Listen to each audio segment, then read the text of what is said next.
Olá, queridos, a paz do Senhor Jesus. Quero, nesse momento, louvar a Deus pela sua vida e pela oportunidade que o Senhor tem nos concedido de estarmos na sua maravilhosa presença. Seja muito bem-vindo ao canal Ministério Luz do Mundo. Que Deus abençoe você maravilhosamente, todos os inscritos.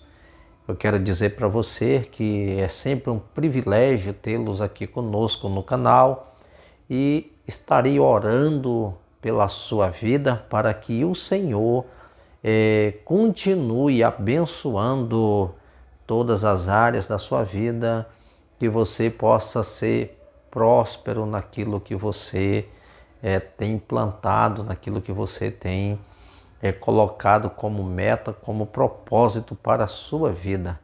Eu quero trazer uma palavra de reflexão para que nós possamos estar aguçando a nossa fé.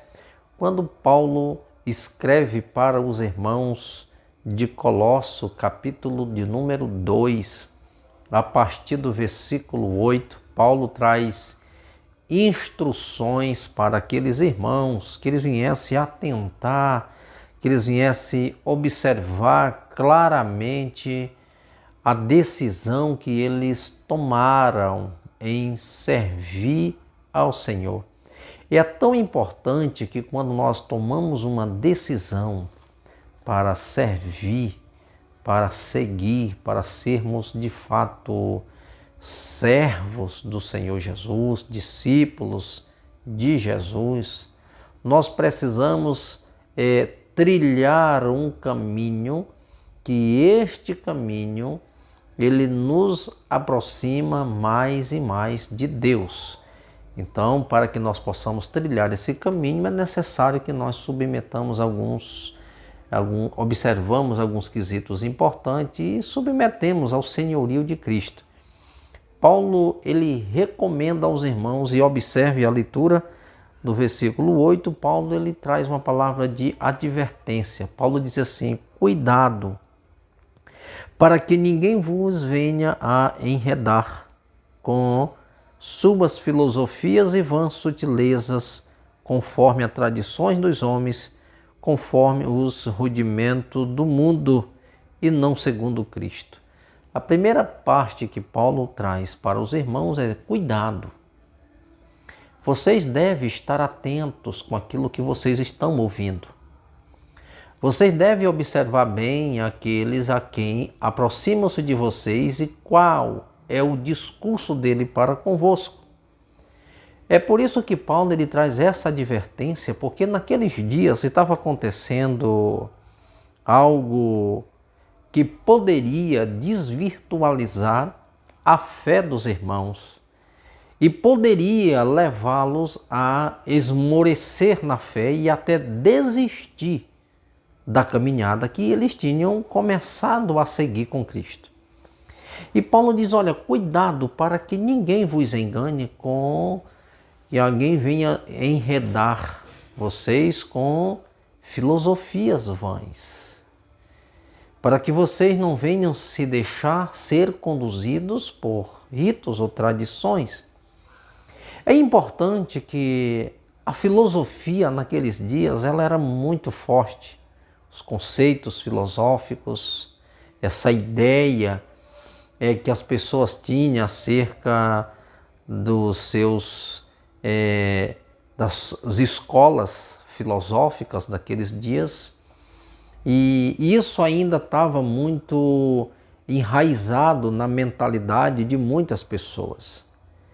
E Paulo está advertindo os irmãos para que esta ideia humana, essa filosofia humana, não viesse tirar deles o foco da decisão que eles tinham tomado com Cristo. E Paulo faz uma observância importante, é que todo esse conceito filosófico eles não trariam para eles nenhuma maturidade, nenhuma condução no que se diz respeito agora uma decisão que eles tomaram de andar com Cristo e de viver com Cristo. E o cuidado que Paulo adverte os irmãos é que eles não viessem permitir ser envolvidos ou engodados com palavras, com vãs filosofias. Havia também naqueles dias um outro conceito de ideias que permeavam e que tentavam também desvirtualizar a fé dos irmãos, que era a tradição dos judeus. Os judeus ainda estavam muito enraizado na sua mentalidade a questão das tradições. Como as pessoas elas deveriam guardar as tradições.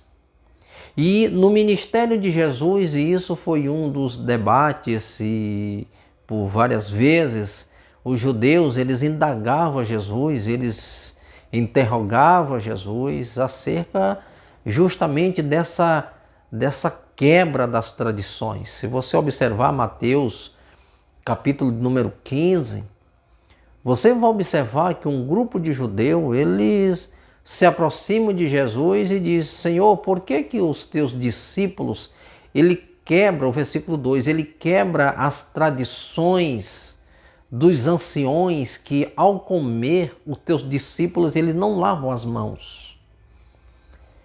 Então Jesus, na sequência desse texto, Jesus começa a falar que eles também eram especialistas em quebrar tradições. E uma vez ele quebrando as tradições que eles criaram e eles mesmos quebravam, segundo a palavra de Deus, porque eles deveriam honrar os seus pais. E Jesus disse que eles não honravam os seus pais, e que ele não honrando os pais, eles não estavam quebrando tradições, mas eles estavam deixando de submeter e de obedecer a palavra de Deus. Que segundo a palavra de Deus, honrar pai e mãe, ele fala que é o primeiro mandamento com promessa. Então, se eles desonravam seus pais e as suas mães, eles estavam violando a palavra, eles estavam deixando de cumprir a palavra e automaticamente eles estavam deixando de herdar as promessas, porque eles simplesmente estavam firmados em suas tradições. E Paulo ele traz essa advertência para os irmãos de Colossos, mostrando a eles que eles não deveriam deixar-se conduzidos, engodados, enrolados, se envolver com vãs filosofias, com palavras sutis, com a sutileza daqueles homens, daqueles doutores, daqueles mestres, daquelas pessoas que eram especialistas nas suas retóricas, pessoas que levavam os homens ao delírio, ao choro, ao emocionalismo, mas não passava disso. Paulo começa a apresentar o real sentido e a eficácia da obra de Cristo. Paulo traz para nós nos versículos seguintes, eu quero ler com você, para que você compreenda o porquê que Paulo está advertindo os irmãos e eles deveriam tomar cuidado. E Paulo ele fala no verso 9, porquanto nele habita corporalmente toda a plenitude da divindade.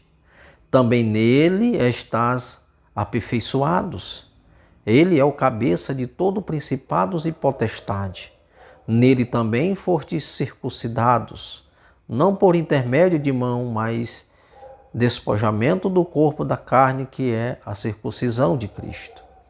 Paulo começa a trazer aqui a eficácia da obra de Cristo e ele mostra nesses versículos quem era Jesus.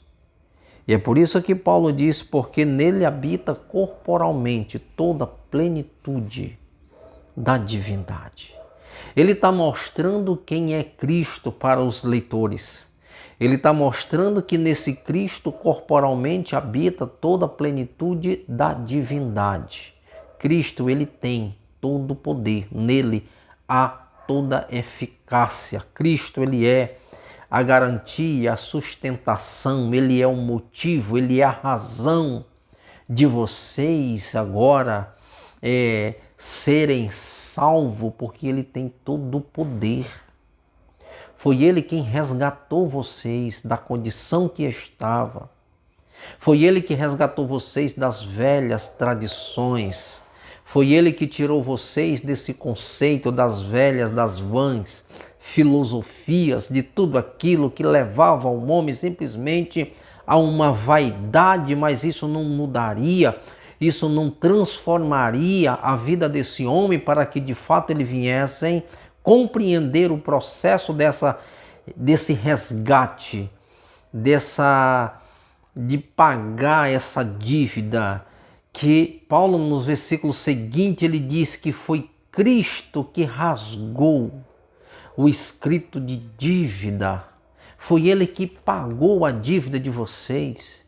O escrito de dívida, todo mundo sabe que Paulo está usando uma linguagem do seu tempo, que o devedor, uma vez não pagando a sua dívida, o seu nome era colocado em uma forma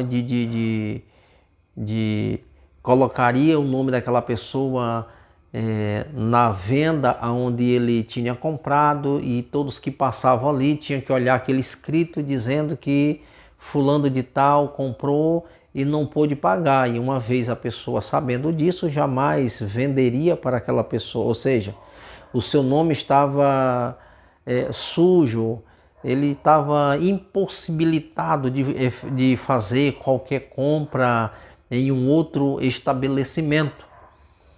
E uma pessoa, uma vez tendo consciência daquela dívida, por ele mesmo, de uma forma deliberada, aquela pessoa poderia ali pagar a dívida daquela pessoa e poderia ir e rasgar aquele escrito de dívida que agora aquela pessoa novamente tinha crédito na praça, ele poderia comprar. Paulo está dizendo o seguinte: nós tínhamos uma dívida. Nós não podíamos pagar.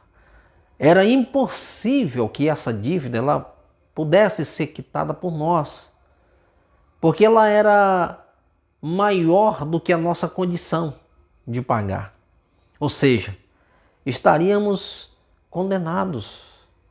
Não teríamos nenhuma possibilidade de voltar e conquistar o credor para que pudesse assim nos financiar ou vender algo. Paulo está dizendo: olha, a dívida de vocês era tão alta que vocês não tinham condição de pagar. Mas Cristo, bom samaritano, aquele generoso de um bom coração, ele foi lá, quitou a tua dívida, rasgou o escrito dessa dívida e libertou vocês desse jugo. Agora vocês estão livres. Paulo está trazendo uma palavra para que aqueles irmãos viessem ter a consciência de que agora eles de fato podem proclamar uma liberdade. Agora vocês podem servir a um Deus que mudou a vida de vocês, que transformou a vida de vocês. Vocês agora são livres, vocês agora têm condições de viver, de servir. E o que vocês acreditam, segundo a palavra de Deus, não é filosofias vãs. É um evangelho que tem poder de transformar. Paulo diz isso em Romanos capítulo 1, versículo 16, onde Paulo diz: eu não me envergonho do evangelho, porque o evangelho é poder de Deus para a salvação de todo aquele que crê. Então Paulo está apresentando um Cristo que se colocou na condição de fiador. Ele pagou a dívida, ele nos resgatou. E Paulo ele fala uma coisa tão interessante. Ele diz aqui no versículo de número 15: e despojando os principados e as potestades, publicamente os expõe ao desprezo, triunfado deles na cruz. porque tudo isso tem sido sombra das coisas que haviam de vir. Porém, o corpo é de Cristo. Ninguém se faça árbitro contra vós outros, protestando humildade e culto dos anjos baseados em visões, efetuando sem motivo algum na sua mente carnal, e não retendo cabeça, da qual todo o corpo suprido e bem vinculado por suas juntas ligamentos cresce o crescimento que procede de Deus. Querido, que Deus abençoe a sua vida com essa reflexão. Que o Senhor possa guardar a tua mente, o Senhor possa guardar a sua família. Que o Senhor possa sustentar você nesse momento e que você possa ter a compreensão exata do que Deus está falando ao seu coração, para que você possa desfrutar dessa liberdade que Cristo te oferece, que você possa crescer mais e mais na presença de Deus e desfrutando do que Ele tem para oferecer a você, e que você possa se regozijar no Senhor, porque de fato Cristo, Ele é o cabeça de todo o principado e potestade. Nele você está seguro. Em Cristo você, eu, nós somos mais do que vencedor em Cristo Jesus. É por isso que Paulo ele faz essas declarações apresentando Cristo nesses versículos, mostrando agora qual é a nossa posição como cristão. Se você observar, ler um pouco mais no capítulo 3, Paulo ele faz uma declaração tão linda, agora trazendo a mente dos irmãos para essa verdade e provando essa liberdade. Agora você tem o poder de uma decisão maior e de almejar algo muito maior, e que não é transitório nem passageiro, mas é eterno.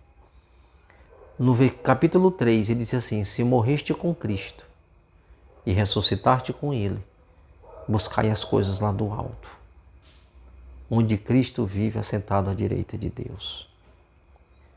Paulo traz para os irmãos essa compreensão. Vocês agora decidiram andar, trilhar num caminho. E nesse caminho que vocês decidiram agora andar, vocês agora têm a obrigação, vocês têm a oportunidade de provar de algo melhor, mais grandioso e excelente. Porque vocês morreram com Cristo, vocês ressuscitaram com Ele, e a visão de vocês é buscar as coisas lá do alto, onde Cristo vive assentado à direita do Pai. Porque Paulo diz assim: porque morreste, e a vossa vida está oculta em Cristo, em Deus. Paulo fala de algo tão grandioso para a nossa vida, porque Paulo diz assim: porque quando Ele se manifestar, nós também seremos manifestados com Ele em glória. Que esta palavra ela possa entrar no seu coração e você possa glorificar a Deus por este momento, por esta reflexão.